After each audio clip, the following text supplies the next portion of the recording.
बुलेटिनच्या सुरुवातीला बातम्या आहेत 5 राज्यांच्या निकालाच्या। उत्तर प्रदेशात तब्बल 325 जागा मिळवत भाजपनं होळी आधीच विजयाची रंगपंचमी साजरी केली आहे। यूपीत ऐतिहासिक विजय मिळवताना भाजपनं अखिलेश यादवांची सायकल पंक्चर केली आहे, तर मायावतींचा हत्ती देखील मोदी लाटेपुढे पुरता निष्प्रभ ठरलाय। विशेष म्हणजे एकही मुस्लिम उमेदवार न देता भाजपनं मुस्लिम बहुल भागात विजयाचं कमळ फुलवलंय, तर दलित बहुल मतदारसंघात देखील भाजपला मोठं यश मिळालंय। नरेंद्र मोदींचा मतदारसंघ असलेल्या वाराणसीत आणि योगी आदित्यनाथ यांच्या गोरखपूर मतदारसंघात भाजपनं सर्वच्या सर्व जागांवरती विजय मिळवलाय। अखिलेश जी की और राहुल जी की एक भी सभा ऐसी नहीं थी जिसमें नोटबंदी को क्रिटिसाइज नहीं किया गया। देश की जनता नोटबंदी के मुद्दे पर प्रधानमंत्री जी के साथ चट्टान की तरह खड़ी। इसके साथ देश की जनता और विशेषकर गरीब तबका जो है वो अपने आप को वो फैसले के साथ अपने आप को जोड़ता। उत्तर प्रदेश और उत्तराखंड में भारतीय जनता पार्टी को लगभग 3/4 बहुमत, अप्रत्याशित बहुमत मिला है। ये मैं मानता हूं कि आज़ादी के बाद का सबसे बड़ा विजय है। आंकड़ों की गहराई में मैं नहीं गया, मगर उत्तर प्रदेश और उत्तराखंड अलग होने के बाद अभी जो विजय दिखाई पड़ती है आज़ादी के बाद की सबसे बड़ी विजय है। उत्तर प्रदेशात सत्ताधारी समाजवादी पार्टीला 50चा आकडा देखील गाठता आलेला नाहीये। या मोठ्या पराभवानंतर उत्तर प्रदेशचे मुख्यमंत्री अखिलेश यादव यांनी आपल्या पदाचा राजीनामा दिलाय। मैं समझता हूं जनता इससे भी अच्छा काम चाहती है। अगर हमने एक्सप्रेसवे बनाया है, उनको आज नहीं पसंद आया एक्सप्रेसवे, वो सोचते हैं एक्सप्रेसवे से बड़ी बुलेट ट्रेन यूपी में आएगी, शायद बुलेट ट्रेन के लिए वोट दिया हो। उत्तर प्रदेशात पराभवाचा चेहरा बघावा लागणाऱ्या मायावतींनी भाजपवरती ईव्हीएम घोळाचा आरोप केलाय। तसंच हिम्मत असेल तर जुन्या पद्धतीने निवडणुका घ्याव्यात असं आव्हान देखील मायावतींनी भाजपला दिलंय। वोटिंग मशीन के संबंध में ये चर्चा आम रही है कि बटन कोई भी दबाया जाए, वोट बीजेपी के कमल पर ही जाएगा।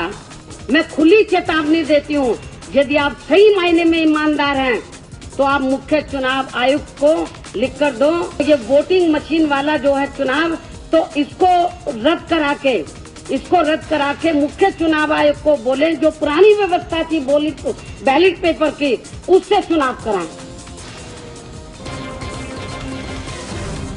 उत्तर प्रदेशसह इतर राज्यात भाजपला मिळालेल्या यशाचं महाराष्ट्रातील नेत्यांनी देखील जोरदार सेलिब्रेशन केलं। महसूल मंत्री चंद्रकांतदादा पाटील यांनी जिलेबी वाटली, तर गिरीश महाजन यांनी ढोल ताशाच्या तालावरती ठेका धरला। तर मुंबई भाजपचे अध्यक्ष आशिष शेलार यांच्यासह महिला बालकल्याण राज्यमंत्री विद्या ठाकूर यांनी भाजपच्या या विजयाबद्दल मुंबईत सेलिब्रेशन केलं।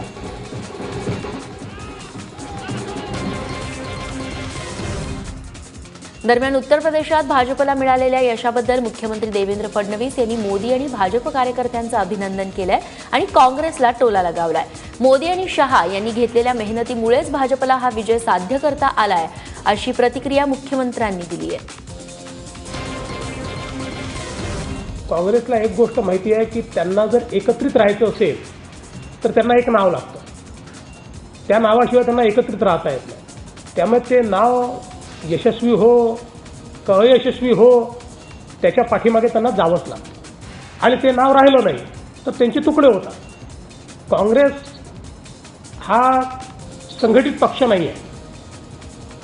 काँग्रेस एक अशा प्रकारची कार्यशैली आहे की जी कार्यशैली केवळ स्वतःचा विचार करते, ती जनतेचा विचार करत नाही। भाजपच्या घवघवीत यशावरती शिवसेनेनं देखील आपली प्रतिक्रिया दिली आहे। राम का वनवास अब खत्म हुआ है, हम अभी राम मंदिर की अपेक्षा करते हैं असं म्हणत संजय राऊत यांनी भाजपला चिमटा काढलाय। तर राऊतांच्या या विधानावरती मिश्किल हास्य करत मुख्यमंत्री देवेंद्र फडणवीस यांनी त्यांच्या खास शैलीत उत्तरही दिलंय। आम्ही सुद्धा हिंदुस्थानच्या पंतप्रधानांचं अभिनंदन करतो की त्यांनी जी मेहनत घेतली उत्तर प्रदेशमध्ये विजयासाठी स्वतःची ठाण मांडून बसले आणि त्यांची मेहनत ही फळाला आलेली आहे आणि खूप मोठा विजय उत्तर प्रदेशमध्ये अनेक वर्षांनी हिंदुत्ववादी पक्षाला मिळाला आहे. या निमित्तानं उत्तर प्रदेशमध्ये रामाचा वनवास संपेल अशी अपेक्षा आम्ही करतो. संजय राऊतजींना कदाचित हे माहिती नसेल, राम मंदिर 1992 सालीच बनलंय. ते भव्य राम मंदिर बनवण्याचा मुद्दा आता शिल्लक राहिलेला आहे आणि त्या संदर्भात आमच्या राष्ट्रीय नेत्यांनी आपल्या वक्तव्यामध्ये भारतीय जनता पक्षाची भूमिका स्पष्टपणे ठेवलेली आहे. 5 राज्यांपैकी 4 राज्यात काँग्रेसला यश मिळालं नसलं तरी पंजाबमध्ये मात्र काँग्रेसला स्पष्ट बहुमत मिळालंय. कॅप्टन अमरिंदर सिंग यांच्या नेतृत्वाखाली काँग्रेसनं पंजाबमध्ये सत्ताधारी अकाली दल आणि भाजपला पराभवाची धूळ चालली आहे. निवडणुकीआधी नवज्योत सिंग सिद्धूंनी भाजपला रामराम ठोकत काँग्रेसशी हातमिळवणी केली होती. दरम्यान पंजाबमध्ये मोठी ताकद लावणाऱ्या अरविंद केजरीवाल यांच्या आम आदमी पार्टीला म्हणावं तसं यश मिळालेलं नाहीये. दरम्यान पंजाबमधील विजयाबद्दल नरेंद्र मोदींनी फोनवरून अमरिंदर सिंग यांचं अभिनंदन केलंय.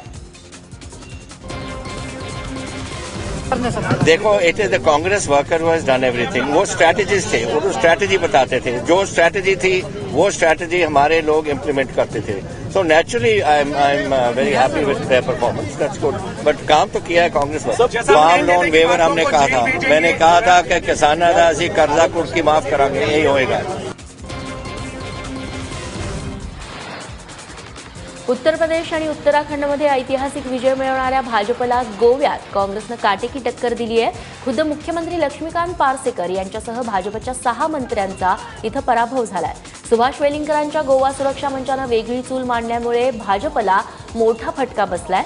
मतांच्या या ध्रुवीकरणाचा काँग्रेसला मोठा फायदा झालेला दिसतोय. भाजपला 13 आणि काँग्रेसला 17 जागांवरती गोव्यात विजय मिळवता आलाय. दरम्यान गोवा सुरक्षा मंच आणि महाराष्ट्र गोमांतक पक्षानं भाजपला मदत करण्याची तयारी दर्शवल्यामुळे भाजपचं पारडं काहीसं जड आहे. स्ट्रक्चर्ड मॅन्डेट दिवन गोव्यात 10 वर्सां फाटीं गेला आणि हे सरकार कोणेय करून हे सरकार स्थिर रावचें ना. हे येणाऱ्या लोकसभेबरोबर परत विधानसभेची जर इलेक्शन लागली जाल्यार कोणी आश्चर्य धरचे न्हय.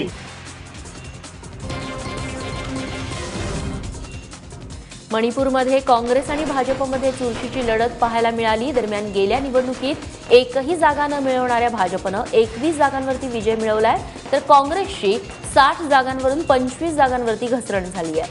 त्यामुळे अपक्षांचा कौल मिळणारा पक्ष आता मणिपूरमध्ये सत्ता स्थापन करणार आहे. दरम्यान arm force special power act हटवण्यात यावा यासाठी मोठं आंदोलन छेडणाऱ्या इरॉम शर्मिला या निवडणुकीच्या रिंगणात उतरलेल्या होत्या. मात्र मतदारांनी त्यांच्याकडे सपशेल पाठ फिरवली आहे. यापुढे निवडणूक लढणार नसल्याचं इरॉम शर्मिला यांनी स्पष्ट केलंय.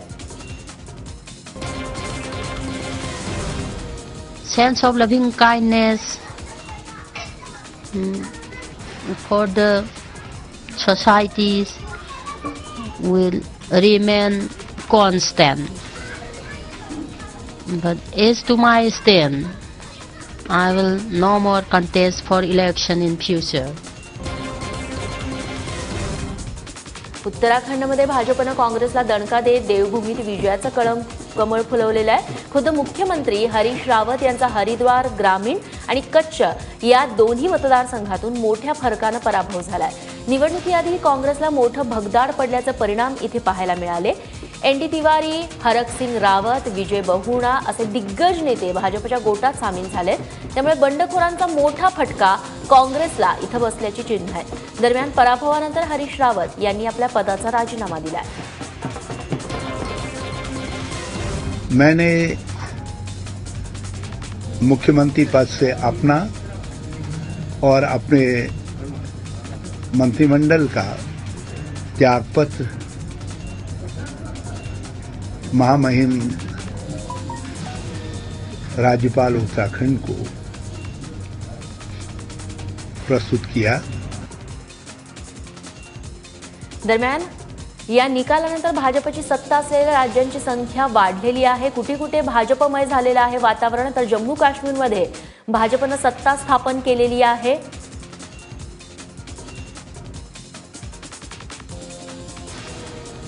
त्या पाठोपाठ आता उत्तराखंड आणि राजस्थान या ठिकाणी देखील भाजपचं कमळ फुललंय. उत्तर प्रदेशात काल विक्रमी जागा मिळवलेल्या आहेत भाजपनं.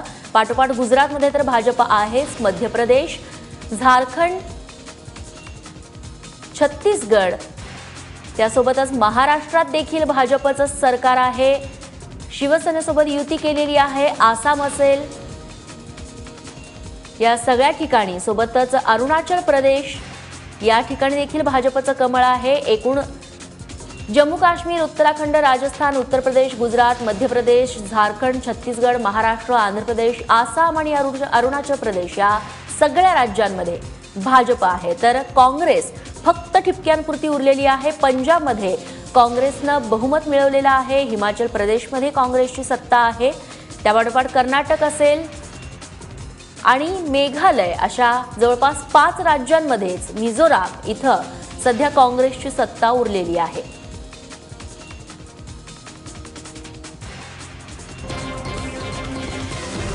दरम्यान 5 राज्यातील विधानसभा निवडणुकांच्या निकालामुळे काँग्रेसमध्ये साहजिकच अस्वस्थता पसरली आहे. पक्ष संघटनेत आमूलाग्र बदल करण्याची हीच योग्य वेळ असल्याचं मत काँग्रेसचे ज्येष्ठ नेते दिग्विजय सिंग यांनी नोंदवलंय. काँग्रेसनं राज्यात नेतृत्व उभं करावं असं म्हणत एक प्रकारे दिल्लीतली नेतृत्वावरती दिग्विजय सिंग यांनी प्रश्नचिन्ह उपस्थित केलंय. त्यामुळे आता उत्तर प्रदेशातील मोठ्या पराभवानंतर काँग्रेसला संघटनात्मक बदल करावे लागतील असं जाणकारांकडून बोललं जात आहे.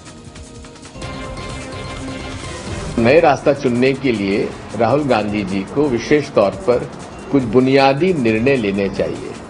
कैसे कांग्रेस को हम अपने सुधार के रास्ते पे ले जा सकें, कैसे हम लोग राज्यों में नई लीडरशिप खड़ी कर सकें, इसका हमें पूरा प्रयास होना चाहिए. कैलास सत्यार्थी यांच्या नोबेल पुरस्काराच्या मानपत्राचा छडा लावण्यात अखेर पोलिसांना यश आलंय. शुक्रवारी संगम विहार भागातल्या जंगलातून पोलिसांनी सत्यार्थींचं नोबेल मानपत्र शोधून काढलंय. काही दिवसांपूर्वी चोरट्यांनी सत्यार्थींचं दिल्लीतलं घर फोडून नोबेल मानपत्र आणि नोबेलची प्रतिकृती पळवली होती. या प्रकरणी 12 फेब्रुवारी रोजी 3 चोरट्यांना जेरबंद देखील करण्यात आलं होतं. त्यांच्याकडून सत्यार्थींच्या घरातून चोरलेली नोबेल प्रतिकृती आणि इतर मौल्यवान वस्तू जप्त करण्यात आल्या. पण त्यावेळी नोबेल पुरस्काराचं मानपत्र मात्र सापडलं नव्हतं. चोरट्यांनी मानपत्राला कागदाचा क्षुल्लक तुकडा समजून जंगलात फेकून दिलं होतं. त्यानंतर पोलिसांनी जंगल परिसरामध्ये शोधमोहीम राबवून मानपत्र आणि इतर साहित्य शोधून काढलंय. छत्तीसगडच्या सुकमा जिल्ह्यात नक्षलवाद्यांनी केलेल्या हल्ल्यात केंद्रीय राखीव पोलीस दलाचे 12 जवान शहीद झालेत. काल सकाळी 9 वाजण्याच्या सुमारास नक्षलवाद्यांनी भेज्जी आणि कुट्टा चेरून या दरम्यान सीआरपीएफच्या तुकडीवरती बेछूट गोळीबार सुरू केला. हल्ल्यानंतर नक्षलवाद्यांनी जवानांकडची हत्यारं आणि वायरलेस यंत्रणा पळवून नेली आहे. या घटनेनंतर परिस्थितीवरती नियंत्रण मिळवण्यासाठी जवानांची अतिरिक्त कुमक घटनास्थळी पाठवण्यात आली आहे. दरम्यान केंद्रीय गृहमंत्री राजनाथ सिंग यांनी तातडीनं सुकमाला धाव घेत हल्ल्यात जखमी झालेल्या जवानांची भेट घेतली. तसंच या हल्ल्यात शहीद झालेल्या कुटुंबियांना 1 कोटी रुपयांची मदत देणार असल्याचं देखील गृहमंत्र्यांनी जाहीर केलंय. 1 करोड़ की धनराशि हमारे जो शहीद जवानों के जो परिवार के सदस्य हैं उनको प्राप्त हो सके. यह भी सच है कि अपने बहादुर जवानों की शहादत को पैसे के आधार पर नहीं आंका जा सकता. जम्मू काश्मीरात पाकिस्तानी सैन्यानं केलेल्या गोळीबारात शहीद झालेले साताऱ्याचे सुपुत्र दीपक घाडगे यांच्यावरती लष्करी इतमामात काल अंत्यसंस्कार करण्यात आले. साताऱ्यातील फत्यापूर गावामध्ये काल हजारोंच्या उपस्थितीत शोकाकुल वातावरणात त्यांचे वडील जगन्नाथ घाडगे यांनी आपल्या वीरपुत्राला मुखाग्नी दिला. यावेळी पंचक्रोशीतल्या ग्रामस्थांसह पशुसंवर्धन मंत्री महादेव जानकर, पालकमंत्री विजय शिवतारे तसंच सदाभाऊ खोत, आमदार शिवेंद्रराजे भोसले हे नेते उपस्थित होते.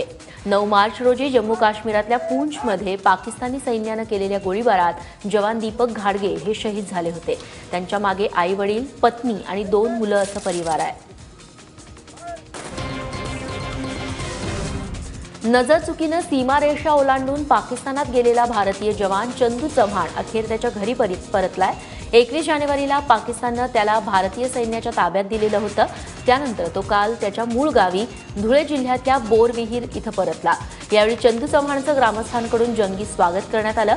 सर्जिकल स्ट्राईकनंतर चंदू चव्हाण पाकिस्तानच्या हद्दीत चुकून गेला होता आणि त्यानंतर पाकिस्ताननं त्याला अटक केलेली होती. अजून सुद्धा वाटत नाही की मी आपल्या देशामध्ये आलोय, पण माझी आजी आणि बाबा लहानपणापासून आमचे आई वडील वारले. त्यांनी आम्हाला कधी आई वडिलांचं प्रेम असं म्हणजे कधी महसूस नाही होऊ दिलं. आणि त्यांची आठवण मला खूप येत राहिली. मी आणि माझ्या भावाचा एक एक क्षण माझा लय आठवला आणि मी याच्यावर काही सांगू शकत नाही. मारहाण वगैरे करायचे, अंधाऱ्या कोठडीत ठेवायचे आणि बाहेर कुठे जात न्यायचं असेल तर माझ्या तोंडावर काळा कपडा टाकून कुठे नेत होते मला काहीच माहीत नाही. एक पाय टांगून द्यायचे आणि तळ पायावर मारायचे, तर त्या पायाला त्याची दुखापत झालेली आहे.